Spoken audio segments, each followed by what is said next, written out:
Hey Audrey, you ready to work on the garden? Yeah. You gonna help with the trees? Yeah. Are you Daddy's helper? Tree. Ow. Yeah? Ow. Yeah, you help Daddy? Okay. I wanted to talk to you guys today about my peach tree. Stay over here near Daddy, Audrey. About my peach tree and my cherry tree. I'm gonna prune this stuff out. This is all growth here. It's a lot of inner growth. I cut this whole middle section out. Promote airflow. And it was the right choice. But I was wondering why. Here you go, Audrey. Why do I have all this growth and not a lot of peaches? And I do have peaches. There's a little one right there, right? But why do I have that? And I just watched a video, Ross the Fig Boss. Shout out to him.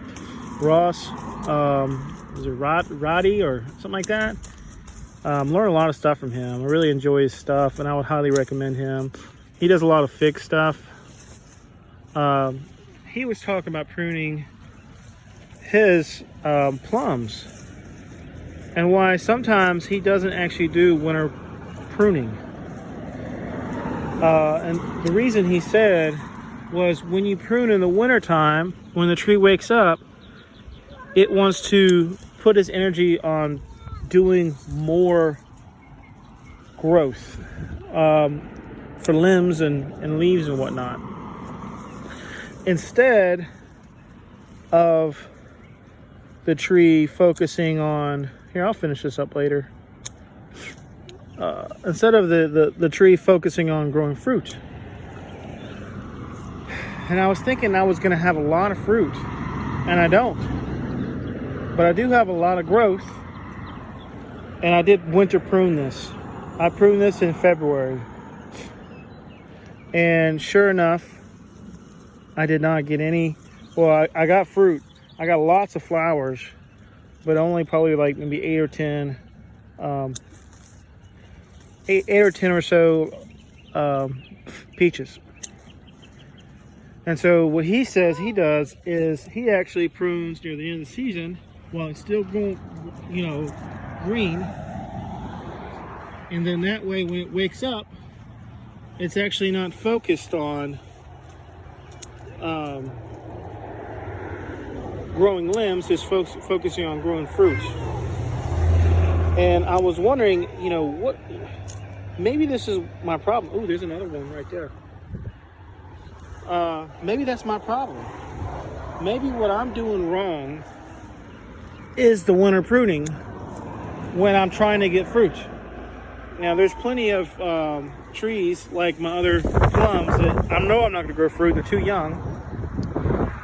But maybe what I need to be focusing on now with this one is to just prune it, later on in the season before it goes dormant, and then let it grow some more limbs and let those limbs be the fruit-bearing limbs for next year.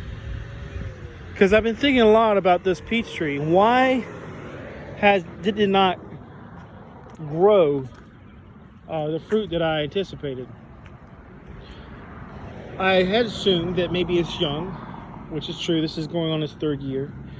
And also that it is has a lot of chill hour requirements. But the chill hour thing doesn't make sense, because if I got any fruit, that means I got the chill hours requirement. So I don't think that's what it is. I think I messed up with not only just winter pruning, but a lot of winter pruning. I mean, that's a very thick cut right there. So I'm thinking that might be a thing that I do to fix it. The other thing that I might have done is I did use a very heavy, I put a little bit on there, but a very heavy fertilizer for the NPK. I think it had 30 nitrogen and 18 for phosphorus, and I can't remember what the potassium was, but it had a whole bunch of nitrogen, and I didn't sprinkle a lot on, but since then I've discovered a lot of people say to use like a 10-10-10 or 8-8-8, something that's even, that maybe if you have too much nitrogen, which causes leaves, limbs and leaves to grow, then it'll ignore the phosphorus that tells it to grow roots and tells it to grow fruit. So next year I'm gonna try that. The other thing is I'm gonna do is I am not going to use any chemical fertilizers next year. I'm just going to use some natural fertilizers. And the reason being is I recently just saw a podcast. I wish I could give them a shout out because I don't exactly remember their name, but they were talking about brix, and that if you get the tree, the brix represents sugar, and the sugar actually represents the health of the tree. And they said if you can get the brix, look at Audrey's playing in the dirt. If you can get the brix up to 12, your tree will almost be invisible to pests. And that's kind of my goal, is to have organic thing. And so what they're talking about is to try to get the calcium up. That actually gets the brix up really good, and calcium fortifies the cell walls, and it becomes less attractive to animals. Because it's strange enough, bugs, they don't like healthy trees. They actually like unhealthy trees. So the healthier you make your tree, the less attractive it becomes to bugs. So it made me think about this tree over here and what went wrong with this tree. When I moved here, this tree was already here, and I was so excited to see a peach tree. And I'm wondering what in the world happened to this tree. And I'm doing a lot of things right, not everything right. I'm still learning. But a lot of the damage for this tree was already done. It died my first summer I had it. It had tons and tons of peach curl, every single leaf. It was just stressed out. I tried to water it. I tried to do all that type of stuff, and no matter what I did, it was just looking sick. Had tons of fruit on there, but the fruit didn't do well.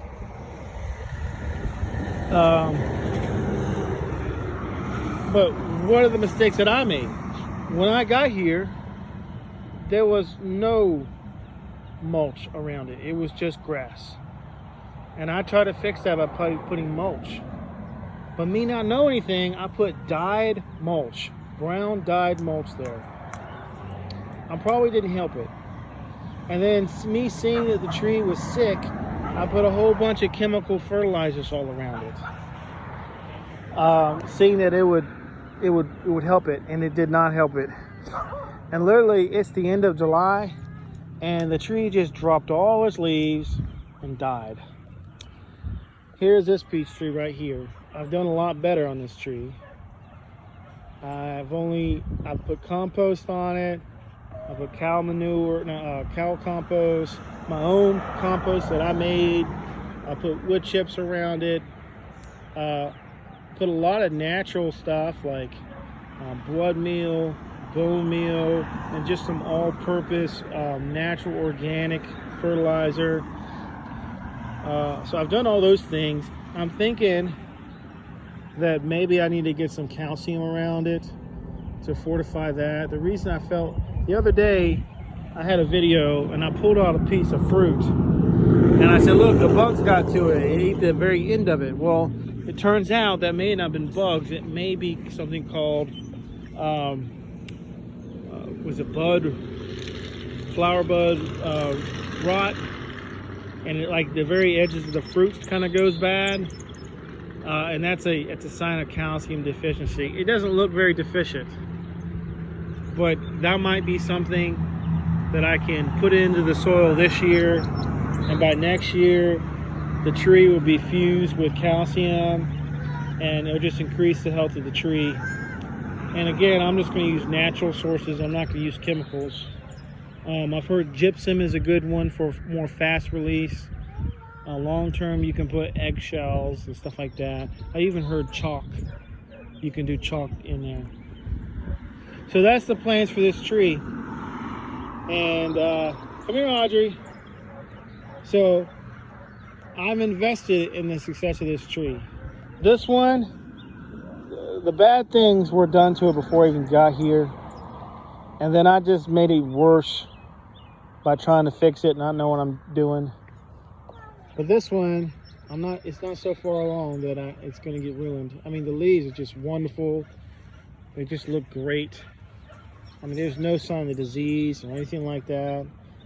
I just need to continue building the soil, building the bacteria in the soil, because that's where it's at. Growers who are just trying to get as many peaches out there as they can, they use a whole bunch of chemicals to try to keep the pest away. But I don't have to do that because I don't have 500 trees, right? We're a huge population of bugs that like that tree get there. And I don't have to spray a whole bunch of stuff that lowers the bricks, and so it makes the trees unhealthy. This tree can be incredibly healthy. I just got to put the time and the effort. And I'm going to be trying to do that with a lot of these trees. Let's go over here. Come on, Audrey. Come on, sweetie. I'll talk to you guys about my cherry tree to reiterate what I've learned. And you know, it's fascinating. Every single time. Come on, sweetie. Every single time I've learned something. That's the frustrating thing about gardening, is I have to wait a year to try to learn from the mistakes that I've made. And I have made some. So last year I got 18 cherries from this tree. Oh, look at there. Look at that predator right there. Leave that one alone. I actually don't want that fella around. It gets all the caterpillars, but it can also get my bees. So last time, you know, I hear all these videos, oh, you got to prune your fruit trees in the winter. And I think there's truth in that. And that's fine. But look what happened. The previous year, I had 18 fruits, 18 cherries. And I anticipated 36 or 48, double, triple, quadruple of cherries. Let me hold you, baby girl. All right. So I anticipated all this fruit, and I didn't get any. I didn't get no fruit. So why is that? Well, I assumed, okay, it's a young tree.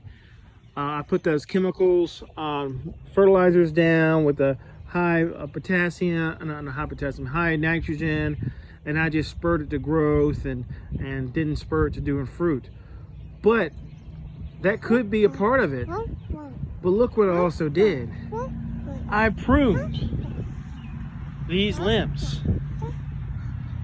And in the middle of winter, and look what happened. Wait, don't do it, Audrey. This is one branch, right? And now I pruned it, and it's got 1, 2, 3, 4 limbs. Look at here. Same thing. I snipped the end off of this, thinking I'm doing what I'm supposed to do. But don't pull it off, Audrey. And now I got 1, 2, 3, 4, 5 branches coming out of here. Oh, 6, 7. And it's like that all the way around.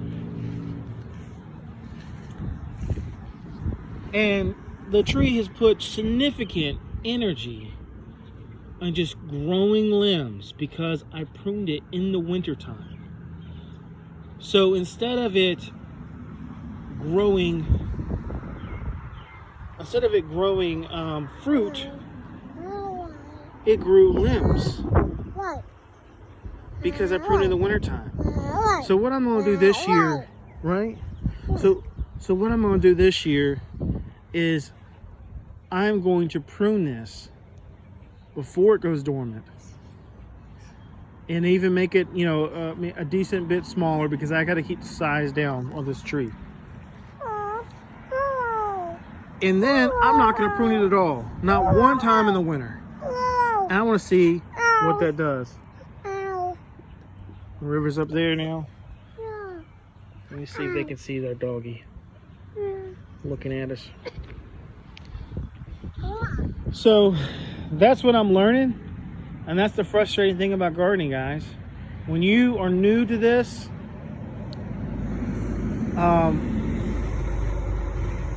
you have to wait a whole year to fix your mistake. And I'm not even sure if I like how this looks with all of these limbs poking out. But I tell you what, it is very vigorous. This is going on its 3rd year. What do they say? When it first it sleeps, then it crawls, and then it runs. Well, this is definitely running. The growth is tremendous right now. So that's the plan, guys. I am now over here, these smaller trees. You know, this Santa Rosa, I do not expect that this is gonna have fruit next year. So will I do winter pruning? Absolutely, I'll do winter pruning, without a doubt. That one too, and the ones over there. So just a thought, guys. They all say to do winter pruning, and I think that's great when they're young. But if you want fruit, do the pruning. And this is what I'm gonna try next year. Do the pruning before it goes dormant, to see if it gets fruit. Because the purpose of this is just not beauty, it's about fruit. So anyhow, tell me what you think in the comments. Is this a mistake? Should I only do winter pruning? That's not what I'm gonna try next year. I think it was a mistake. So please like, comment, subscribe. Thank you guys. Bye.